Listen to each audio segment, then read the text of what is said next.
Olá, me conta aí, quem são os membros da sua família? Tem papai, mamãe, irmã, irmão, titio, titia, vovô e vovó? Legal. Mas e os seus bichinhos de estimação? Eles também fazem parte da sua família. Olha só, eu tenho um bichinho que ele faz esse som aqui, ó. Vamos escutar.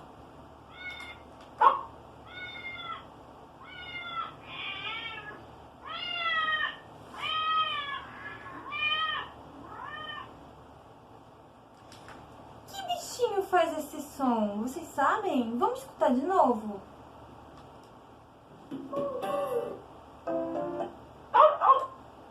Aqui, ó.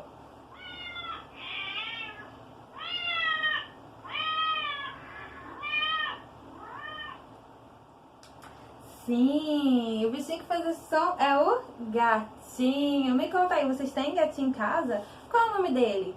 Qual é o som que o gatinho de vocês fazem?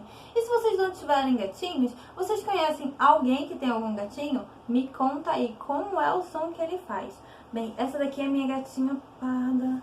Ela sumiu em janeiro, eu não encontrei ela. E ela veio pra cantar uma música com a gente, tá bom? Nossa, minha gatinha sumiu. Mas ela está aqui pra cantar uma música com a gente, tá? Então, olha só, eu vou usar esse instrumento pra acompanhar. O nome dele é, isso mesmo, ganzá, tá bom? Pega aí um instrumento musical ou algum objeto que você acha que faz um som legal pra cantar. E vamos lá comigo.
Muito bem, agora é a vez de vocês, tá? Eu quero que vocês coloquem essa música, peguem um objeto, um instrumento musical, alguma coisa que faz um som interessante que vocês gostem, grava e manda pra mim, tá? E ó, a gente vai aprender a fazer essa gatinha linda pra gente cantar a música também, tá?